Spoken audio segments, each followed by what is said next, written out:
Get stock specific now. Pidilite posted a good and a consistent quarter in terms of volume growth and even margins. My colleague Mangla Malu caught up with Sudhanshu Vats, the managing director of the company, began by asking him as to what could have been better in the quarter and also if there are any downside risks going forward. Listen into that conversation. What could have been better is that in the quarter that has gone by, I think we also faced a little bit of pressure because of the US tariff. You know, there is a part of our business which has basically a high export intensity. And I think that business got affected in quarter 3. So we've delivered a 10.2% growth, but Mangalam, that number could have been upwards of or closer to about 12%, if I could say so. All right, but, but between that, consistently delivering, building on the portfolio, I think that's very good. Between that and now, you know, the US-India FTA has been, or rather a trade deal has been signed. So do you think this removes the uncertainty and that 10% becomes 12% starting next couple of quarters? We will continuously lift the growth, Mangalam. It's difficult to predict and give a specific number, but I think we will continue to lift our growth. You've seen that. Even if you look at 9 months into this year, Mangalam, our growth has gone up by about almost a percentage point. And I think that's something which we will continue to grow as we go forward. And what about the domestic business? What do you make of the environment right now? Because a lot of the other building products peers, they did say that, you know, there was this shorter festive season, extended winters, or rather extended monsoons, all those factors impacted their volume growth. And you did near 10% volume growth in that as well. What did you do differently and how much of this is likely to continue? So, Mangalam, I think one thing which I have steadily maintained in all my conversations with you is that what comes into play when it comes to Pidilite is two things really stand out. And I think something which we continuously keep working on. And, you know, one is the strength of our portfolio. Right. So we keep building our portfolio, Mangalam, which allow us to sort of, you know, manage some of these external factors better than most of our peers. And I think the second thing which is interesting about us is our execution machinery. So we continue to sharpen the pencil as we keep going. And we are obsessed about improving ourselves and getting better of ourselves when it comes to execution.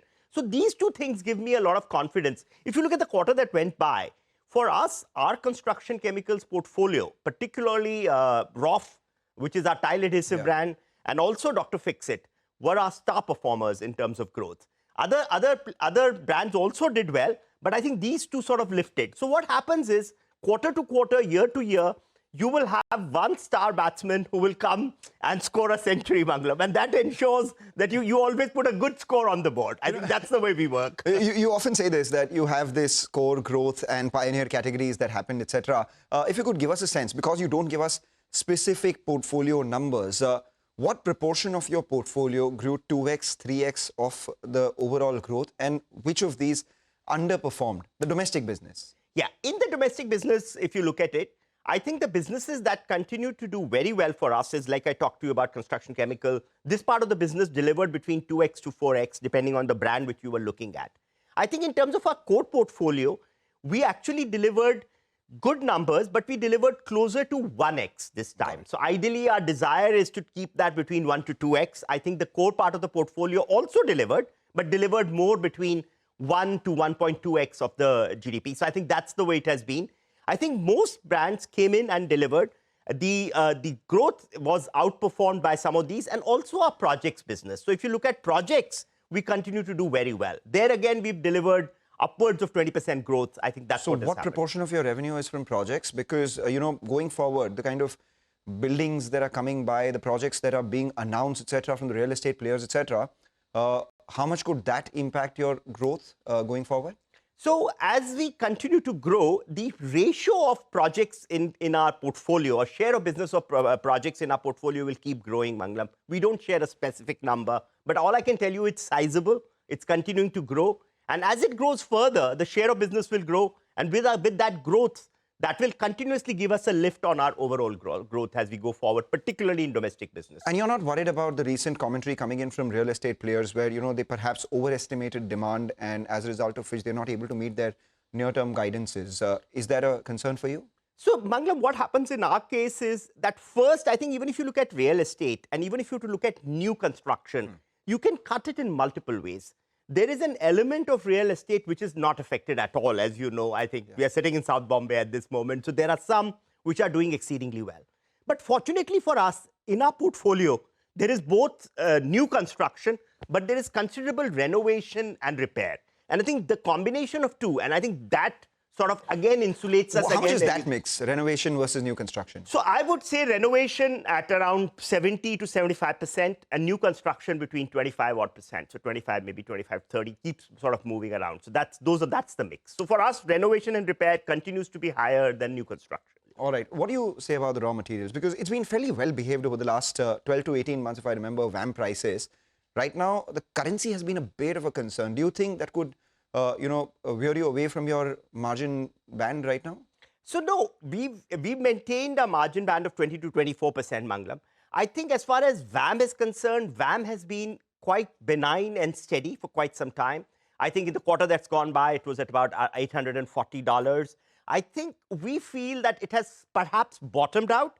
But having said that, I think the impact of rupee depreciation or a little bit upward movement on VAM is something that can be absorbed by us or even can be transmitted in the form of price increase. So as far as margin is concerned, between our ability to pass on the price increase and also some of our cost effectiveness programs, at this moment, we are not worried at all. Your band is fairly broad, 20 to 24% is nearly 400 basis points. The question was more towards whether it stays around this 24% band where it has really been over the last few quarters. So, or is there any downside risk for it to go to even 21, 22%?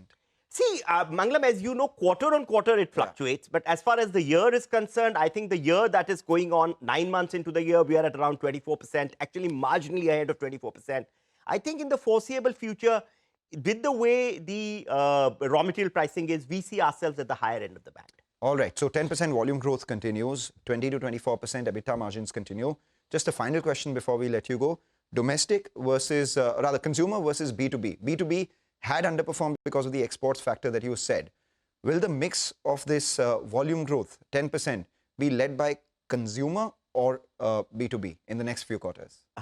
So, Mangalam, I think once also if we break up the B2B for the quarter that has gone by, domestic B2B business has delivered mid-teens growth. So I think, so therefore, that's a good news. So therefore, that gives us confidence. As far as we are concerned, we would like both engines to fire. So for us, consumer and bazaar should deliver double-digit growth. But I'm quite confident that B2B also will come back total now, I think, with the improvement in environment into strong double-digit.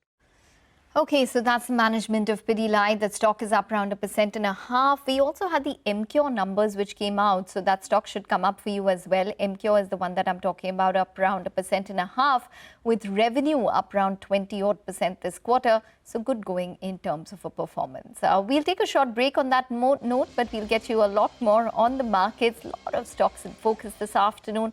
All that and more on the other side. Stay tuned.